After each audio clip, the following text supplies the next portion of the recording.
Well, welcome everyone to this informational webinar on the EU Cities for Fair and Ethical Trade Award. So before I begin, I'll probably first hand it over to my colleague Fabio De Franceschi, who's in Brussels, just to give a few words of introduction in terms of the award. And then myself and my colleague Petra Walterova will go through the brief presentation, which will be about 20-25 minutes, and then we'll have the balance of the hour for questions and answers from those participating, those in the audience. So without further ado, Fabio, just the floor is yours, just to give a brief welcome and intro. Good afternoon, everyone. Thanks, Joe. It's a pleasure for me to introduce again this second webinar for the first edition of the EU Cities for Fair and Ethical Trade Award. As you already know, this is a Commission initiative that was included as a commitment of the Trade for All communication that was published in 2015. And then we are very happy to start working on the organization of the award at the beginning of 2017 in partnership with the International Trade Center. And we're very happy to see that things have moved forwards quite a lot from the first discussions. We opened applications last December, and as you know, they will be open for a bit less than 2 months. So we are more than halfway through the application period, meaning that there is still time to apply, of course, but we are here to assist you on questions you may have, doubts on the application, and any information that can be useful for you as a local authority to apply for this award. So so thanks for joining the webinar, and feel free to ask whatever you have in mind.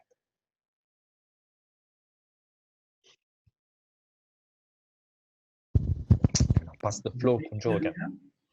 And yes, we'll go over the presentation that we have, and then, as Fabio says, leave it open for Q&A. So I'll turn over to my colleague Petra to go over the background of the award, why the award, and so forth, and then we'll go into more details. So good afternoon, everyone. It's Petra Walterova speaking from ITC.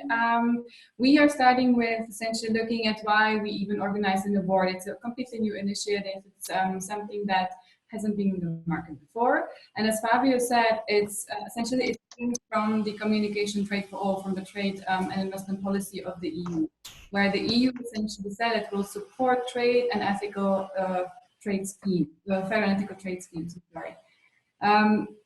Now, via several activities, one of which would actually be setting up of this award as an awareness-raising activity in the EU, while recognizing that EU local and regional authorities actually have a role to play in promoting the values represented by the fair and ethical trade schemes and products essentially that are certified by them, for instance. The underlying, let's say, goal of that is also to disseminate good practices and provide incentives for the uptake of these fair and ethical trade schemes. Again, mostly focusing on the local authorities, cities, municipalities in the EU. Why we even talk about fair and ethical trade schemes, what these are, it's essentially sustainability standards that define a lot of international trade these days, so trade between EU countries and third countries. It's something that hasn't really existed, let's say, 3 decades back, but over the past couple of years, it really mushroomed in really defining the international commerce, and suddenly essentially producers and manufacturers in third countries do not necessarily need to comply only with the quality and other requirements of the EU market, but also we're looking at the sustainability of these products, how they were produced. I, as a consumer, am very much interested in the quality of the product that I buy, but also in the way it was produced. And these standards, these schemes are really the recognized mechanisms or ways of essentially seeing through the process. let's say getting to certain goals that are defined by sustainable development. The Commission also promotes these schemes essentially under the assumption that they contribute to developing more sustainable trade opportunities for small producers in third countries. So essentially that's why we talk about them. The rationale of the project then is again rooted in the assumption that there's a lack of information about access to these schemes. We as consumers or as procurers or as buyers necessarily do not know a lot about these schemes. So there is really a need to understand how they work, why we talk about them, why we see labels of fair ethical trade schemes on products, etc. So that's really kind of at the core of the award. Ultimately, we look at the development and trade link, really, in terms of how trade supports development, how it supports sustainable development, and when we talked about the opportunities actually these schemes can bring, we also want to kind of untangle the challenges that are connected to implementing them. So the award is really here as an awareness raising activity. It's a new activity, and we will also turn to why ITC, the International Trade Center, is involved. Exactly. Thanks very much, Petra. So the idea here, as my colleague mentioned, is really to, at the level of the city, to essentially give recognition to those steps that cities, municipalities are taking in regards to sustainable and ethical trade in their activities in the city context, in the civil society context in that city, but also in terms of how they're either twinning or engaging with any type of activities with cities, for example, in developing countries, for the purpose of improving social and economic development. So why indeed is ITC engaged in this? Why are we working with the European Commission, with DG Trade in this area? Is because ITC, the International Trade Center, we are the only really UN organization that is engaged working with the private sector vis-a-vis market access, vis-a-vis improving the ability of developing country SMEs to access markets in the North, in the European community, in other developed economies, but to do that in a sustainable way. So as a UN organization, we have that neutrality, but we also have the experience working in sustainable development, understanding how we can best incentivize and, let's say, improve the ability for SMEs, small and medium-sized enterprises, in the developing world to trade, to export successfully to markets such as the European Union in a sustainable way. And when I say sustainable, I mean environmentally sustainable and also socially sustainable, okay, and as well as economically sustainable. So those three pillars, if you will, of sustainability. So that's more or less our niche. We've been working with the Commission for many years, mostly with DG Trade, and mostly through the provision of technical assistance in the field. So that is in the developing country context. But this is the first time that we're actually working with them in a more of a European Union centric type program, where we're trying to really, as Petra mentioned, increase the awareness of citizens, of EU municipalities and cities, to really engage and increase and foster this type of inclusive and sustainable trade.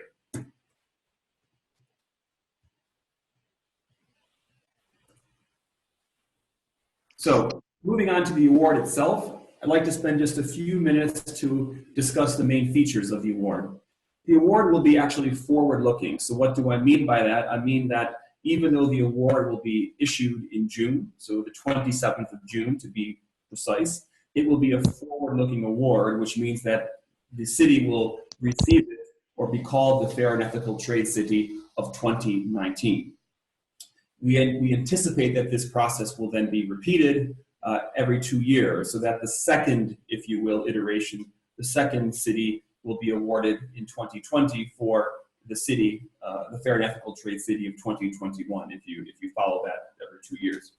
The overall winner will be one city, but there will be subcategories that will be possible. So what we mean by that is more or less special mentions, or cities that can demonstrate very interesting types of policies, such as best sustainable public procurement policy, most innovative approach, for example, engaging in a twinning city situation in a developing country context.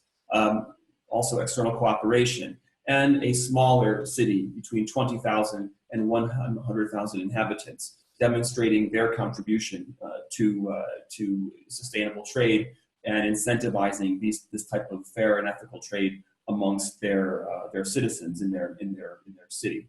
So a key point, which I think we'll also get back to in a few slides, is that we are encouraging, and indeed the award fully contemplates smaller cities between 20,000 and 100,000 inhabitants applying for this award.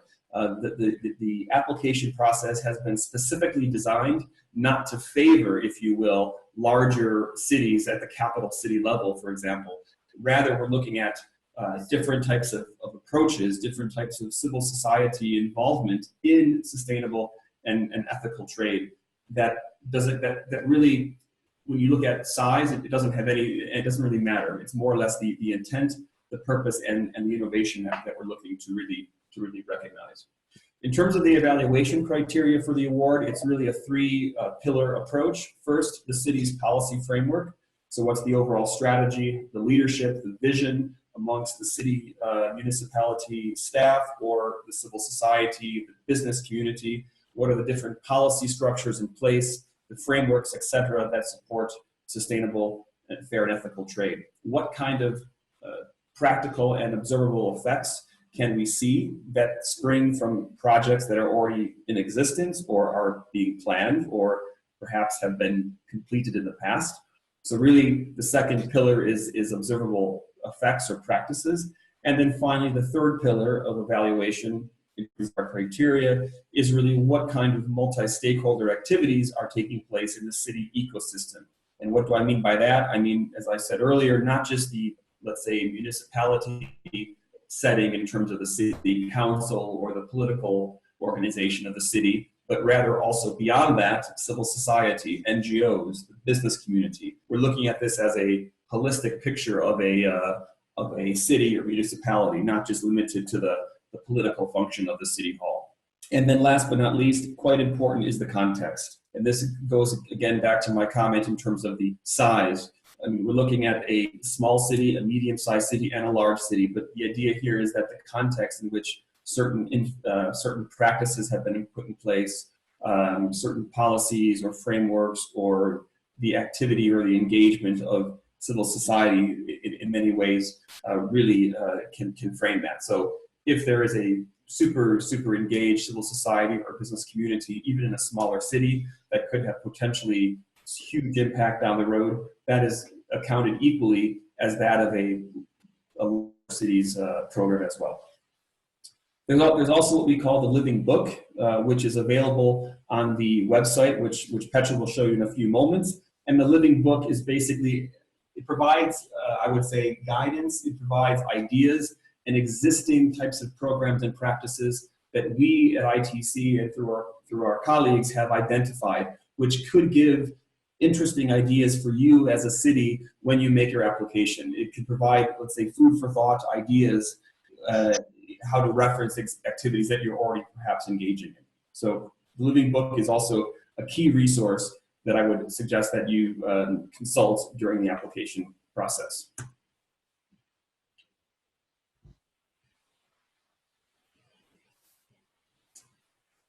In terms of the eligibility criteria, this is obviously quite important. It affects those of you on the call that are thinking of applying today. So basically, the award is open to all cities in EU member states with the official submission of a mayoral declaration. What does that mean? That means that if you are a EU member state city, perhaps that you are a civil society or you're a business group in that city and you would like to apply, you can actually do the application as long as the mayor or the city authority basically provides a signed declaration that she or he or the city council supports the actual application. So a third party, independent of the actual municipal leadership, can indeed submit an application insofar as it is supported by the mayor or the city administrator and signed using this declaration, the form of which is also provided on the EU City Award website. The focus of the award is relating to, as Petra mentioned earlier, trade between the EU and third countries. So we're looking at, and when we say third countries, we're looking at countries outside of the European Union. And indeed, we're looking to mostly countries that are in a developing country context or developing country region.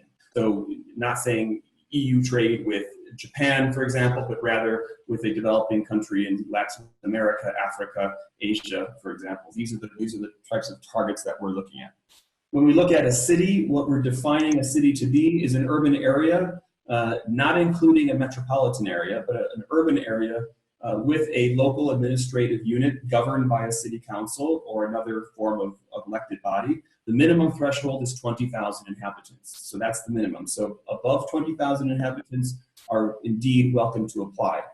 We are looking at a specific urban area, not a metropolitan area. So for example, the Métropole de Paris is not eligible to apply. Only the Ville de Paris is eligible to apply. So it is that specific unit, if you will, that's specific metropolitan unit, the specific city unit, not the metropolitan area. That's a very key point to mention.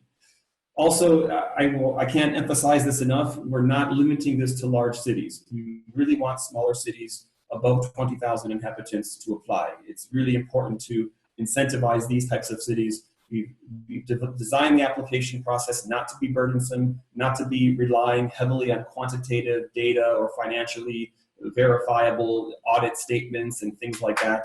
It's really meant to be a system that encourages participation. And all the information that we have is provided, and all the helpful documentation is provided on the website. I mentioned earlier at the beginning, we're looking at the award cycle to be taking place every other year. And basically the winners from prior years, so the winners of this year's cycle will then be welcome to apply again after one award cycle. So not 2021, but actually 2023 in this case. So the overall process, what we have done in terms of the let's say the steps, if you will, from here on out, is that we actually opened the application period last year at the beginning of December, and the application period will go through the 13th of April. So we're now under 2 months before the application period closes. This is our second informational webinar that we're holding. We will hold, I believe, 2 other webinars between now and the early part of April, 1 more informational webinar, and then a final webinar, which would be actually for you, the cities that are applying, in case you have any final questions before you push the send button on your application. Once the applications are received after the 13th of April, there will be the pre-selection by our evaluation committee. The evaluation committee is a committee of about 10 to 15 individuals that have actually applied for this position and have gone through a selection process that was done jointly by ITC and DG Trade. The evaluation committee will create a long list of applicants that they feel are those cities that are more or less able to be considered the winners and or the honorable mentions. Then a jury will then make the final decision via a closed vote in the early part of June, and then the ceremony will be taking place in Brussels on the 27th of June, where the winning city will be awarded, as well as the honorable mentions. So I'm sure you're asking yourself, okay, why should I do this? Why? What's the benefit? What is the advantage of this type of award? Why should I go through this process? Well, we think there's several really compelling reasons to apply. First is that the winning city and the honorable mentions will receive increased visibility, positive media coverage, and recognition as being really the first EU city for fair and ethical trade. And we're really working with a variety of contacts and a variety of partners to really elevate the recognition of this award. So there are opportunities not only even here in Europe, but also, for example, with the UN in New York, vis-a-vis different types of frameworks and fora that they hold on the SDGs, where this type of award and the winning city can actually be recognized, because there are several SDGs, Sustainable Development Goals, such as SDG 12 and others that really, and 17, for example, that deal with the types of issues that we're really trying to recognize here with the award. So besides the visibility, there's also ad hoc support from my colleagues at DG Trade, from ITC, and also the award secretariat, our good colleagues at Frenos, who are helping us manage and implement this program in terms of public relations materials, branding, things like that. There's a lot of value and knowledge that the three of us have, and we can bring to bear on the winning cities and honorable mentions in terms of how we take this forward. Then we're also looking at the exchange of best practices. So we don't want to think of this as just a static one-time event where you win, you receive your prize, and then thank you, have a great day. No, in fact, we're looking at this to be really a way to share to share best practices, approaches towards sustainability, not only with the winning city, but also with the honorable mentions, and to take this further into the future, not only with subsequent winners, so the winners of the future in terms of the other awards that we will be coming down the road, but also through having these let's say cities be part of a network that can really provide an input into how DG Trade's external policies are being developed. And last but not least, and I should say this is also quite important, one of the prizes is actually one of the parts of the prize is a development cooperation project that would be conducted and implemented jointly between ITC, DG Trade, and the winning city. There is a budget of approximately 100,000 euros that would support this project, meaning that we would be a co-implementer with the winning city of a project in a developing country context. And one of the ideas here is that we would be looking for you, the cities that are applying, to provide in your application some idea of what a potential project, perhaps twinning with the developing country city, could be, and what would that involve.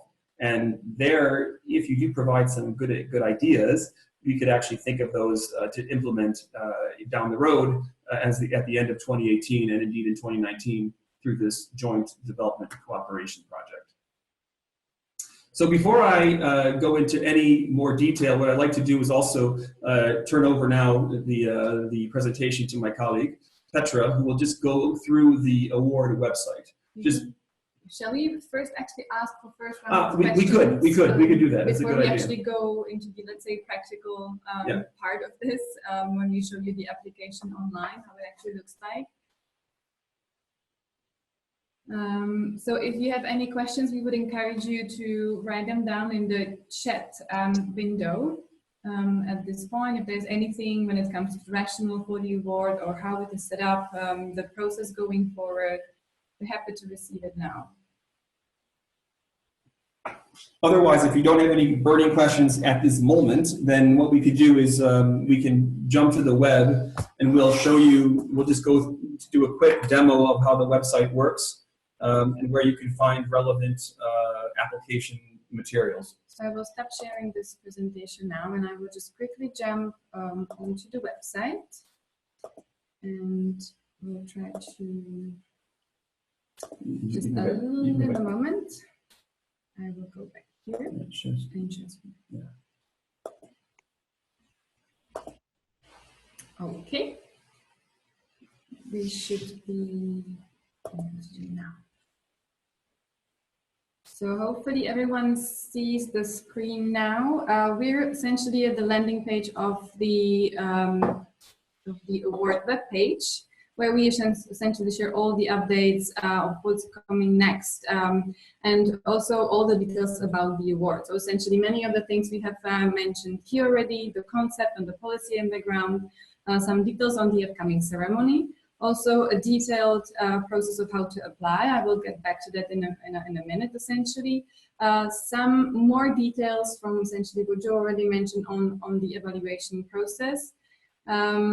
this is already mute, but also essentially our media packages and these essentially brochures of the website that anyone can download and further share, and we would encourage you to do so.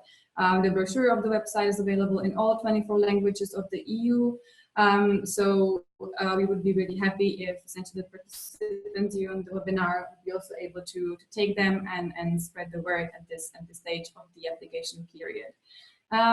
So very practically, how to apply. There's a dedicated landing page to that, where we have essentially all the background materials as well as the application form. So here and essentially on the right-hand side, we have the rules of contest, the application form in a PDF format, which you can either fill in or at least take essentially as a kind of a guidance note, and also the mayoral declaration that can be printed out from here inside as well. We have the living book, which we haven't really touched upon too much, but the concept of the living book is really to support the filling of the application in giving a lot of examples of what we actually talk about when we talk about fair and ethical trade schemes and sustainable public procurement, and essentially any initiatives that cities and municipalities take when it comes to sustainable trade. Yeah, it's like a practical guide, I guess. It's a practical guide. That's probably the best way to put it. It's quite a big one, but we would actually encourage anyone applying for the award to at least skim through it, because it gives a really good idea in terms of the really the issues that we're looking at and also the evidence that can be provided, but also go into the application form, and there's also actually quite a good guidance already contained. And last but not least, we also have a data protection policy for the EU Cities Award, where we specify essentially how we handle the data that's submitted through the online application portal.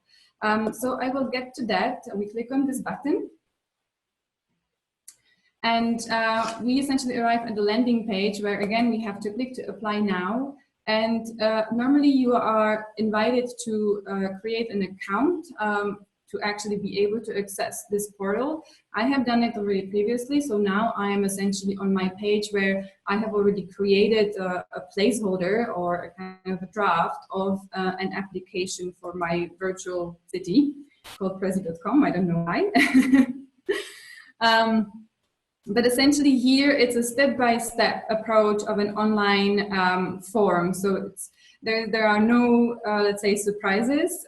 If you have taken a look, for instance, at the rules of contest and the application form already contained in that, you will be very familiar with essentially what to do with the application. But we really start with a descriptive summary where the whole story of essentially behind the application should be put forward. Now, what Joe mentioned before is actually quite important. We really do not look for very technical data or quantitative data. We look at the overall quality and the kind of message that actually springs from the story behind the application of the city. So what the city really does, what the vision really is for the city in terms of fair and ethical and sustainable trade, and even sustainable procurement can be highlighted essentially in this. And here we really want to get the overview in a one short statement, 300 words, it's less than one page, where essentially the main highlights are contained. We go next essentially into the context, again, that Joe mentioned, quite important for the evaluators to essentially place the city vis-a-vis each other, essentially. So we look at the city overview, we look at the economic structure, trade structure, infrastructure, regional context. All of these things can be summarized in very, very brief statements. Again, not necessary to put in any specific technicalities, but it's mostly to kind of make, to position the city well in terms of where it lies, what the region is, what are the public policies, for instance, national policies, which networks the city is actually a member of, etc. Anything else can be also added here. There's a specific table for that and for any additional information. All of these are mandatory fields. So essentially we expect the cities to put at least a little something so we really have a good basis to evaluate the application from. Then we finally get to the actual core of the application, just several questions. The first one really being on the focus is on what the city can actually influence. So it's really the action or policy frameworks that the city has developed or will develop as well. It can be also aspirational in this sense, what the vision really is in terms of sustainable trade and the engagement of the city of that. We always have, again, a dedicated text box where the text should be copied. And here we have a lot of essentially fields for adding evidence of the claims made in the text. So be it a URL, a city website, a website where the vision statement, for instance, is included, and then a lot of upload fields where any policy documents, for instance, can be presented and uploaded. That structure is common for the upcoming questions. Question 2, again, I'm actually not sure whether I should go really through the structure of the application or that's quite clear. There is a lot of description essentially of each of the questions and what we mean by that question, so that the question doesn't stand alone, but we provide a lot of context as well for what the city can really focus on in their answers. Exactly, yeah. So when we go through all the questions, I will just stop. This is also the substantive question number 4 and 5. Again, we're very happy to receive any questions when it comes to the actual questions of the application, but I just wanted to highlight the question 6 and 7, which is also essentially an integral part of this, of the application, but it's the forward-looking part in the sense that we actually already ask about the type of the project that the city would like to see to be implemented if selected as a winner with ITC, post essentially winning potentially the award. So this is quite an important thing to actually really focus on as well, because it also allows us to, will allow us and its evaluators to select the winner. Yes. The mayoral declaration can be uploaded here, actually must be, again, it's a mandatory field. And last but not least, the city, when submitting the application, needs to essentially agree to the terms and conditions of the data protection policy. So again, there is a specific field for that. There can be more co-authors actually mentioned in the application. And we get really to the bottom of everything, where either we say draft, that the online portal is really well designed in this, in the sense that it's not a one-off thing. Essentially, this is something where the cities can work on the application for a longer period of time. It's not something that we have to submit, you know, at one point in time. So either saving or submitting. And, yes. So that's right. So you can work on this, you know, up until the 13th of April. Obviously, you can save your draft, and then you can go back to your account and improve it, add more content. Just to say, once you submit it, though, it's final. So make sure, please, that before you submit your application, all the data has been provided in a final form. Because once you do click on that final submit button on the right, it is final, and there is no going back. But yes.